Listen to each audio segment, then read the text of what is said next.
సంక్షేమ పథకాలు నచ్చేవాళ్ళు ఇష్టపడేవాళ్ళు ఎట్లాగో ఓటేస్తారు. అదే సందర్భంలో అది చేశారా లేదా అన్నది ఆలోచిస్తారు. గతంలో సంపూర్ణ రుణమాఫీ, రైతు రుణమాఫీ, డ్వాక్రా రుణమాఫీలప్పుడు అక్కడే ఇబ్బంది పడ్డారు చంద్రబాబు.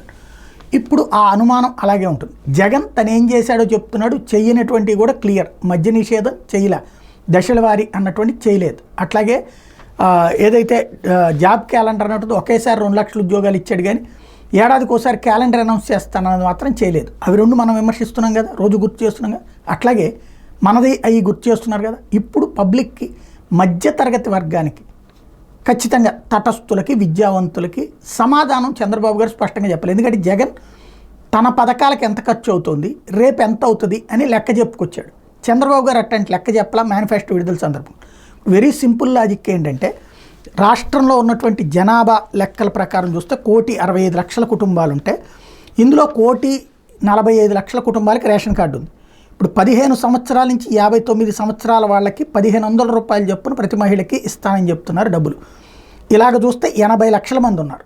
80 లక్షల మంది ఇంటూ 1,500 రూపాయలు చొప్పున నెలకు చూసుకుంటే 1,200 కోట్ల రూపాయలు ఖర్చు అవుతుంది.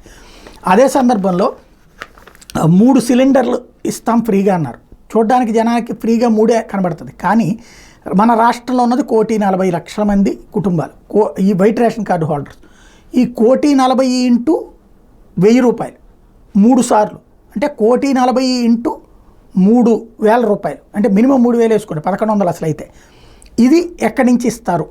అట్లాగే దాదాపుగా ఈ వీటికే 1,000 కోట్ల రూపాయలు అయిపోతుంది. 40,000 కోట్ల రూపాయల దాకా ఆ రెండింటి దగ్గర అయిపోయేటటువంటి పరిస్థితి. ఇకపోతే ఏదైతే 15,000 రూపాయలు చొప్పున ఇస్తానన్నటువంటిది అమ్మఒడి ఉంది కదా, అమ్మఒడికి బదులు ఏదో పేరు పెట్టారు, అమ్మకు వందనం ఏదో, దాని కింద ఎంతమందికైనా ఇస్తామన్నారు. ఇప్పుడు రాష్ట్రంలో 70 లక్షల మంది విద్యార్థులు ఉన్నారు.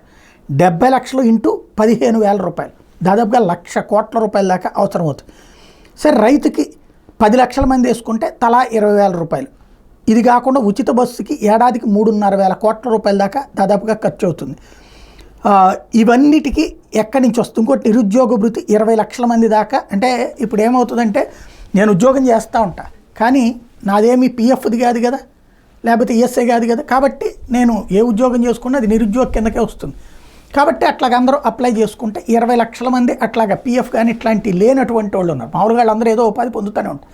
ఇప్పుడు వాళ్ళు అప్లై చేసుకుంటే ఒక్కొక్కరికి 3,000 రూపాయలు ఇవ్వాలి వాళ్ళకి నిరుద్యోగ భృతి. ఎక్కడి నుంచి? ఇవి ఇప్పుడు అసలైనటువంటి అంశం. వీటికి సమాధానం కనుక చెప్తే బాగానే ఉంటుంది ఖచ్చితంగా. ఎందుకంటే ఆషామాషి కాదు, పబ్లిక్కి తెలియాల్సినటువంటి అంశం. సంపద సృష్టి ఎలా ప్రారంభమవుతుంది, ఎలా పెరుగుతుంది, ఎలా సాధిస్తారు, ఇది ప్రజలకు అర్థమయ్యేలా ఎక్స్ప్లెయిన్ చేయగలిగితే, పవర్ పాయింట్ ప్రజెంటేషన్లు మధ్యన చేస్తున్నాం కదా, దీని మీద చేస్తే ఖచ్చితంగా జనం అర్థం చేసుకుంటారు. ఆయన చేయగలరని నమ్మితే ఖచ్చితంగా వైసీపీ వాళ్ళు కూడా ఇటు తిరిగి ఓట్లేస్తారు.